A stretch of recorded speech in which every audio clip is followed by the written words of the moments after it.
Cette fête que nous avons célébrée ce 24 mai,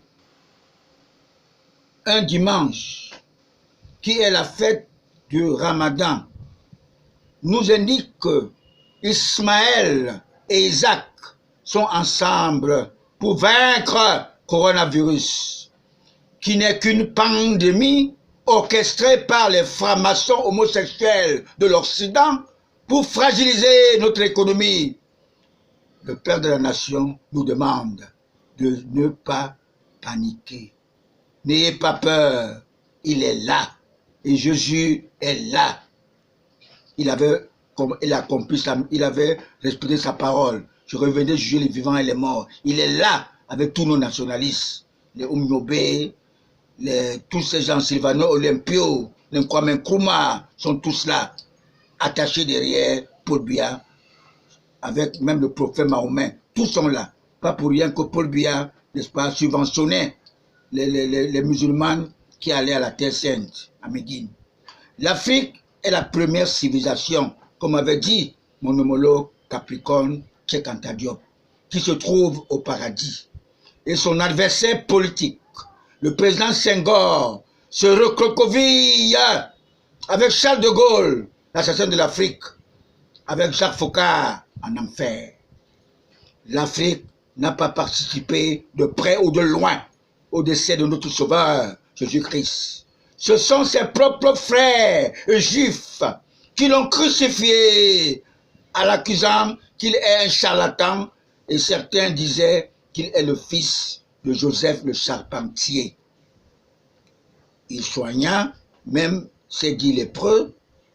Seul l'étranger est venu lui dire merci. Cet étranger, c'est un venant Anatole, le bon samaritain, né à l'hôpital Akentini le 29 décembre 1949 de Douala, mais qui s'est rendu pour voter dans son arrondissement à Bandia, l'éternel arrondissement, parce qu'ils n'ont pas compris le conseil d'Achille Achou, ancien premier ministre, qui avait dit que la politique Nanyangé, on ne peut pas faire une politique de chaises vides.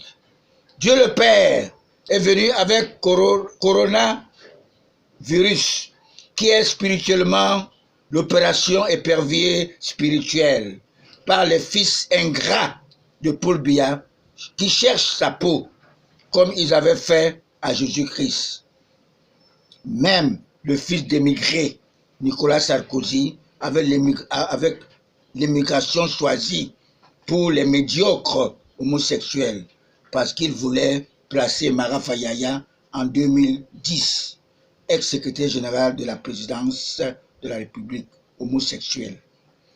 Si je pouvais être auprès de mon candidat naturel, Paul Biya,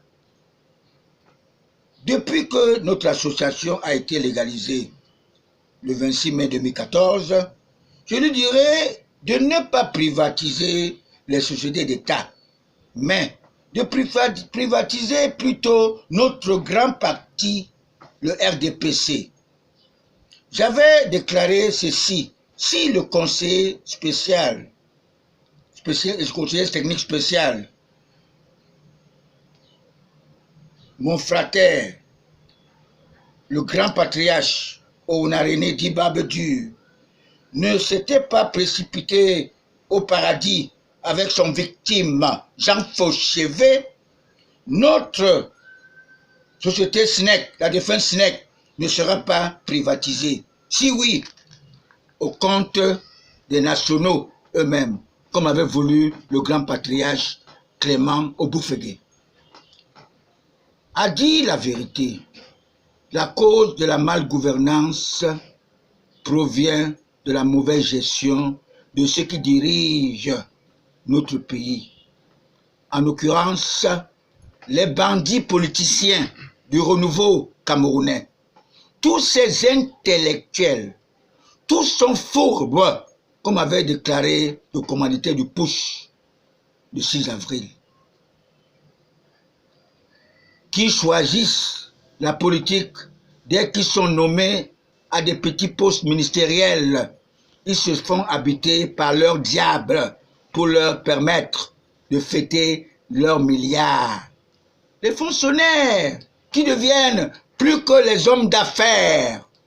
Les hommes d'affaires qui émergent ne sont que ceux qui suivent la voie éphémère avec les biens illicites, comme D.J. Arafat, qui décède à 33 ans, pour offrir 1 milliard à la construction d'une cathédrale à Bafoussam, alors que notre Vatican est l'État le plus riche de cette planète Terre.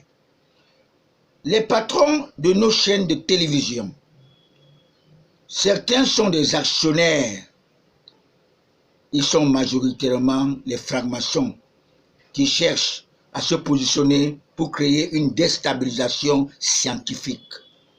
Vous avez vu le PDG de Vision 4, M. Jean-Pierre Amoukou, offrir 50 millions de francs CFA à l'évêque Cléda. Je m'interroge, pour le compte du Cameroun ou pour encourager la déstabilisation de Paul Biya? Cette histoire de parrain est révolue et archaïque parce que je voulais connaître le parrain du fugitif Basile à Tanganakuna qui passait tout son temps à faire la police au compte de son prédécesseur, le grand patriarche Clément Didier Oboufégué, un grand ingénieur hydraulique. Il offrait les millions chaque mois à certains grands journalistes. Ce monsieur-là, de courte taille à Tanganakuna, de notre pays, même de Jeune Afrique, pour blanchir son image. Ils se connaissent, ceux-là. Je n'ai pas à les désigner. Ils sont là. Ils sont dans le gouvernement, ces journalistes-là. Ils se connaissent eux-mêmes. Tous les ministres de Paul Biya ne sont que ces Judas, y compris les membres du comité central de notre parti.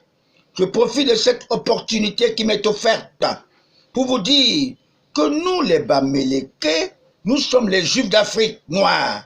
Les Douala sont les émigrés du Congo, même s'ils n'ont pas accepté de placer le monument de Oumyobé, celui qui a versé son sang pour notre indépendance. Un bien mal acquis ne profite pas. La mort de bébé Idi, car Sopo Piso fut le seul, n'est-ce pas, à assister lors de l'inauguration du fameux pont de Voury, le 15 mai 1955.